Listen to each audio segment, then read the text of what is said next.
If you're constantly waking up on Wednesday feeling completely overwhelmed by your 9 to 5, you do not have a time management problem. What you have is a Sunday problem. The secret to maintaining momentum without burning out isn't working harder during the week. It is protecting your energy before the week even starts. So today I am walking you through my exact Sunday weekly reset system. This right here is the exact routine that prevents midweek panic and will keep your side projects going while you work your full-time job. So I organized my entire system inside Notion, and I've actually mapped out the exact steps using my free 7-step weekly reset blueprint. Now, if you want to follow along and build your own weekly system today, comment weekly reset below and I'm going to send it to you, or you can go to the description box below and download the guide for yourself. And if you want actionable systems to grow your side hustle without losing your peace of mind, even though you are working a full-time job, make sure you hit that subscribe button because I share videos every single week. Now let's get to step 1, and that is the audit. Most productivity gurus are going to tell you to start your Sunday planning by brain dumping every single task you need to do into a giant list. Now,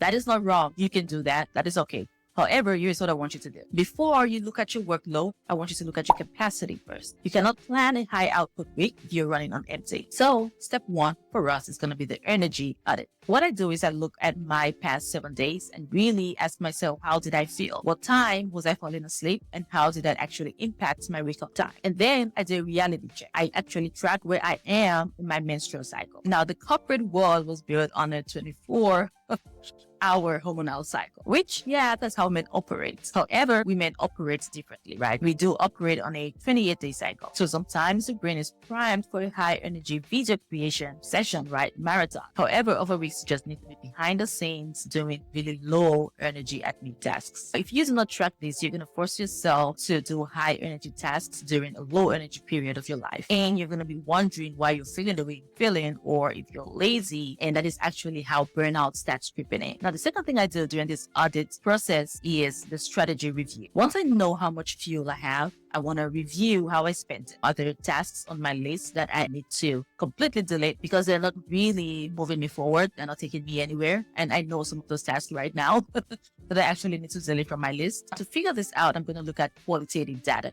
Right? I read comments on my content. I look at the questions that I get in my DMs, and I also look at the responses to my emails, right? I look at all of this data to kind of figure out what are some of the tasks that I need to delete. For example, if I have been spending 5 hours a week on a specific platform and getting 0 engagement or not really getting any tangible results from those platforms, I'm going to ask myself, how long do I need to keep doing this in order to measure the results realistically? If the answer is it's not working, then I'm going to cut it off completely. I'm going to give you an example. I decided to start posting on Instagram, where I just cut my videos, my YouTube videos, and post on Instagram. I do get engagement from the post. However, I do not really get any tangible results from it, which is either people subscribing to my email lists or reaching out for more information about my program. Now, what I decided to do was I said, okay, I'm going to do this till March. If I did not see any real tangible results, then I'm just not going to waste my time posting on Instagram, right? I'm going to use that time for something else. Yeah, I did realize that it's not really worth it posting on Instagram. I just do it sometimes when I want to, but it's not something that I really focus my time on. Now, the final step in the audit process is choosing the one focus. So based on my energy levels and my strategy review, I figure out my one focus for the upcoming week. I do not set 10 goals. I set one overarching theme. Now, sometimes the data says my messaging is resonating, so my focus is going to be just keep doing what you're doing. Now, sometimes my body and even my brain mentally says I am exhausted. So at this point, my main focus for the week is literally take it slow, do the bare minimum, and then rest. When you audit your energy first, your to-do list stops being a wish list and it starts becoming a realistic action plan. Now, the next step to my Sunday reset system is my calendar, right? And this is where we focus on time blocks and days. So once I have my one focus for the week, I don't need a place to put it. Because I am a huge believer of structure, I already have recurring time blocks set up in my calendar. And every Sunday, I look at this calendar and simply ask myself, do I need to move anything around? Most of the time, the answer is no. Our daily routines are usually pretty consistent. Based on your season of life, based on your situation, based on your lifestyle, your season, your routines will usually be consistent. And this really eliminates that decision fatigue. So the first thing that I focus on is the one task rule. And here is where people mess up time blocking. They put 10 tasks into a 2-hour block. I am telling you, you are 100% going to fail if you do that, because you cannot succeed at that, right? Realistically, you can. So I break my weekly outcomes into smaller, manageable tasks, and I assign exactly one task to one block. Now, if I do have, for example, a 3-hour block, and during this block is the time that I want to write scripts, instead of writing one script or adding 3 other tasks to that block, I am gonna batch that and write 3 scripts instead. So this system is completely scalable. If you have a full-time job, your 2-hour evening blocks might be dedicated to you writing just one video script. However, if you were recently laid off and you realize that, oh, I have more time on my hands, if that happened to me, what you don't want to do is add 5 different projects to that block, right? Again, you're just going to scale the task. Like I said, you're instead going to write 3 scripts instead of writing just one script. So that is still considered a one task category, but it's just been scaled up to your current capacity. Now, the next thing here is creating your theme days. To stop my brain from constantly switching gears from creator mode to CEO mode, or vice versa, I use theme days, right? This tells me exactly what I should be focusing on each day. So for example, Saturdays could be for strategy and planning. And this is where you look at your data and then you outline your next month's goals and milestones. And maybe Wednesdays and Thursdays, where you have a little bit more energy after work, could be for editing videos and scheduling, because this is kind of a high energy task, right? Depending on whoever it is. If you're really good at editing, some people find it relaxing. But depending on you, you can choose a day that you have more energy to edit videos. And depending on your capabilities, for some people, that's a high energy task. For others, it's not. So depending on your capabilities, depending on your energy, you're going to use like these days to schedule things like editing and scheduling, and depending on your business too. So for me, Tuesdays are for strategy and planning, right? Where I look at my past data and then I make plans maybe for the next month or next quarter and stuff like that. And then Wednesdays and Thursdays are for video creation, video editing and scheduling. And for me, this is really high energy execution. And then Fridays, that's when I do content writing, then communication and coaching. So this right here for me is more relationship building and deep work. Then even Tuesdays is also my deep work days. But here's what you want to remember. This is your system, right? If you have more energy on Mondays, you want to make Mondays your creation days. And you have the power to shift things as you see fit, because things are going to change. Life is going to change. So you always need to expect that. You need to be okay with it. And you need to shift as soon as possible. You need to be able to reset as quickly as possible. And that is why we have the free 7-step weekly reset blueprint, so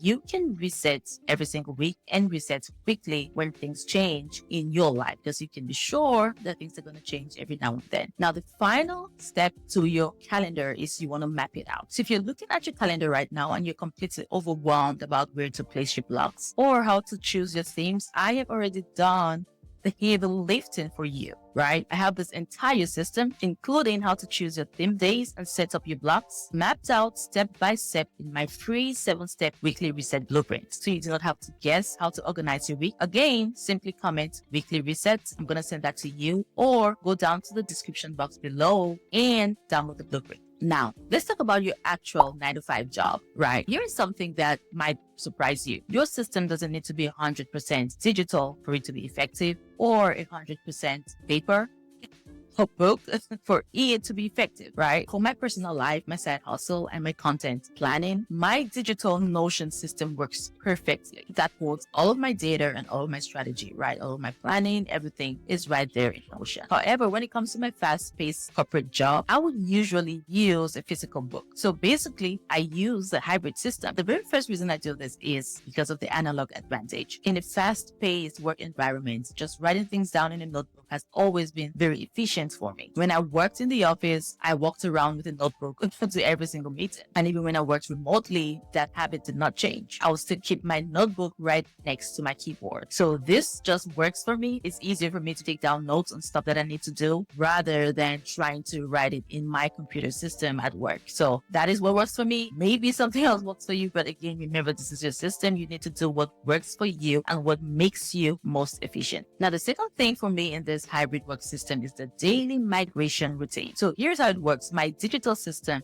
kind of runs my week, right? That runs my week basically.